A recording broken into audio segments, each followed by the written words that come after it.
Like my first game was definitely the biggest highlight. There was 40,000 people, and I just remember that sort of the first goal that was kicked in the game.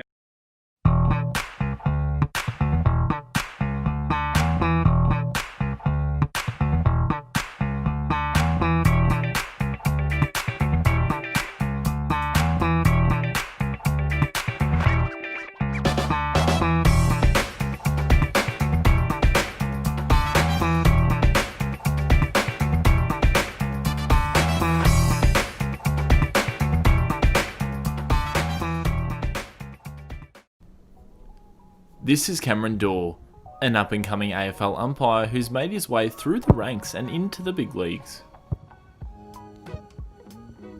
So I started out at the Victorian Amateurs Football Association, so at the local level. I was lucky enough in my first year there to then get a sort of player to umpire pathway through to the VFL. So I was also on the rookie AFL list, so I got to train with the AFL and eventually got on the list at the start of 2019, and now into my second year. Once part of the Eastern Rangers Football Club, Dore was touted as a highly promising prospect before soon realising that umpiring was his true calling. Oh, look, I definitely wanted to be an AFL player. I guess my dream as a little kid, I definitely wanted to run out for an AFL club. Also, my dad was an AFL umpire, so I knew how good of a career he had as an umpire. Their phone call on Tuesday was fantastic, so I'm just wrapped to be here for the boys. I specifically remember him umpiring the 96 grand final.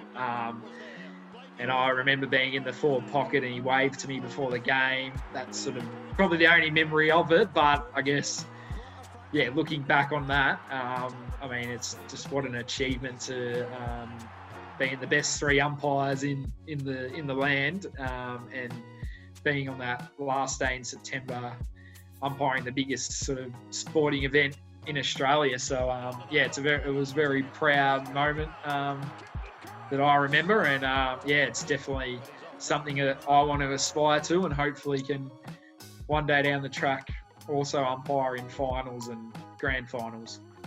Despite having years of experience on the field, Dore gets just as excited as any passionate fan before the bounce. Definitely the lead up to the game is probably the worst part of the job, I'd have to say. Definitely feel very nervous, particularly sort of sitting around in the rooms. Probably not as much preparation when you get to the ground as when you were playing footy. You can go out and do your warm-up, but I guess you don't have really the coach to G you up. We're more sort of trying to be calm and sort of collecting our thoughts and sort of just, I guess, visualising what might happen on the day or the night. So it's definitely a very nerve-wracking sort of time, sort of the 24 hours out from the game. My first game was definitely the biggest highlight. There was 40,000 people, and I just remember that sort of the first goal that was kicked in the game, and it was just the loudest roar, and you just sort of that sort of after a goal is probably the time where you can sort of take it all in. It's a very special feeling being out sort of in the middle with that atmosphere.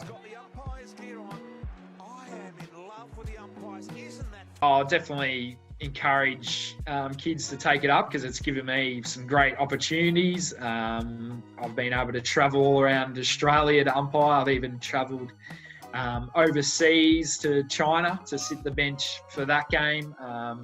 It's given me just great opportunities. You're out the middle watching some of the greats of the game play, so it's fantastic. And then also it just gives you great life skills as well. So it gives you a lot of confidence, I think, because you're going to have to stand up and sort of be that sort of Orventarian on the ground. And then also it gives you great sort of communication skills, also teamwork skills. So it's fantastic for kids sort of learning or coming through.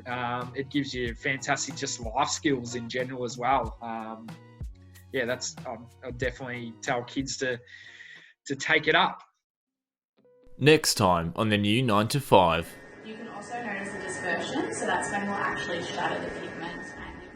I always enjoyed like doing spa when I did my diploma, so that was something that I was like, I'll try and work with a little bit. So I actually was like the head trainer for Endota.